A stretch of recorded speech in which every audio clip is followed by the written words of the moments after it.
लड़की पहली बार अपना फिजिकल एग्जामिनेशन करवाने स्कूल गई थी। डॉक्टर ने बस उसका पल्स चेक किया। सरप्राइजिंगली उसे पता चला कि लड़की 1 महीने से प्रेग्नेंट है। बाकी स्टूडेंट्स ये सुनकर शॉक्ड रह गए। उसी मोमेंट लड़की को पुरानी बातें याद आने लगी। असल में 1 महीने पहले उसके पेरेंट्स ने उसे घर से निकाल दिया था और वो मजबूरी में बगल के शीप पेन में जाकर सोई थी। जब वो अपनी ब्लैंकेट लेकर वहां पहुंची तो उसने देखा कि वहां पहले से कोई मिस्टीरियस आदमी छिपा हुआ था। उसने धीरे से स्ट्रॉ मैट उठाई और देखा कि वो आदमी कोई और नहीं बल्कि एक बिलियनियर सीईओ था। लड़की अभी रिएक्ट भी नहीं कर पाई थी कि सीईओ ने उसे अपनी बाहों में खींच लिया और चुप रहने को कहा। असल में उस सीईओ को उसके दुश्मन ढूंढ रहे थे। वो जहरीले बुखार से परेशान था और उसे अर्जेंटली किसी की हेल्प चाहिए थी ताकि वो डिटॉक्स हो सके। लड़की ने अपनी ट्यूशन फीस के बदले उस सीईओ के साथ सोने के लिए अग्री कर लिया। अगले दिन जब लड़की उठी तो उसने खुद को आसपास के लोगों से घिरा पाया। सब उसका मजाक उड़ा रहे थे कि उसने अपनी इज्जत खो दी। तभी लड़की को जमीन पर एक एनवेलप पड़ा दिखा। उसने उसे उठाया और पढ़ा तो पता चला कि सीईओ को अर्जेंटली वापस जाना पड़ा। उसने प्रॉमिस किया था कि वो जल्द ही लड़की को लेने आएगा, लेकिन तभी उसकी माँ और छोटा भाई वहां आ गए। उनका पहले से प्लान था कि लड़की की शादी एक अमीर मर्चेंट से ब्राइट प्राइस पर करवा देंगे, लेकिन अब जब उन्हें पता चला कि लड़की तो अपना काम 25 करवा चुकी है तो वो गुस्से में आकर उसे पीटने और भला बुरा कहने लगे। 1 महीने में गांव में लड़की को लेकर रूमर्स कम नहीं हुए बल्कि और भी ज्यादा बढ़ गए। वहीं दूसरी तरफ सीईओ जो अभी भी इंजर्ड था लड़की से मिलने आया, लेकिन जब वो लड़की को खेत में काम करते देखता है तो वो उसे पहचानने के बावजूद उसे बाईपास कर देता है। जब सीईओ लड़की के घर पहुंचा तो उसकी माँ और भाई ने 5 लाख की डिमांड रखी। उन्होंने कहा कि जब तक वो पूरा अमाउंट नहीं देगा वो लड़की को नहीं ले जा सकता। माँ ने यह भी कहा कि लड़की को तो वैसे भी ब्राइट प्राइस पर बेचना था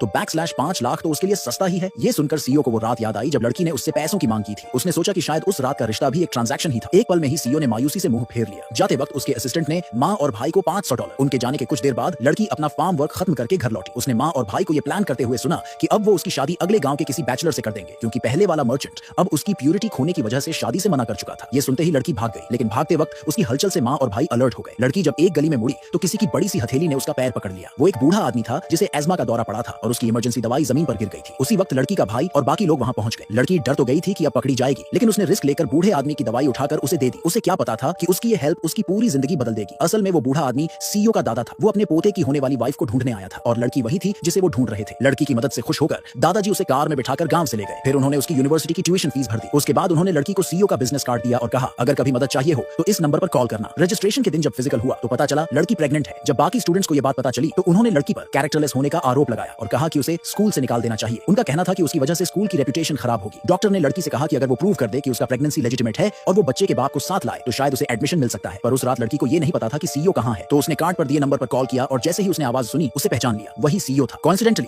सीईओ उसी वक्त स्कूल में बिजनेस के सिलसिले में आया हुआ था। क्योंकि लड़की ने उसके दादा की जान बचाई थी, सीईओ ने सोचा कैफेटेरिया जाकर देखता हूं क्या हो रहा है। लड़की का प्लान था कि सीईओ से रिक्वेस्ट करेगी कि वो टेम्पोररीली बच्चे के बाप का रोल प्ले कर ले ताकि स्कूल को फूल किया जा सके। लेकिन जैसे ही लड़की कैफेटेरिया पहुंची कुछ स्टूडेंट्स फिर से उसे परेशान करने लगे। उन्होंने कहा कि उसने किसी स्ट्रेंजर के साथ 1 नाइट स्टैंड किया है और अब उसे कैफेटेरिया में खाने का भी हक नहीं है। उन्होंने ये तक कहा कि शायद वो बीमारियां फैला देगी। जैसे ही वो लोग उसे सबक सिखाने की प्लानिंग कर रहे थे सीईओ टाइम पर वहां आ गया और उन्हें रोक लिया। लेकिन जैसे ही उसे एहसास हुआ कि वही लड़की उस रात उसके साथ थी उसने सबके सामने कहा मैं इसे जानता तक नहीं और मुड़कर चला गया।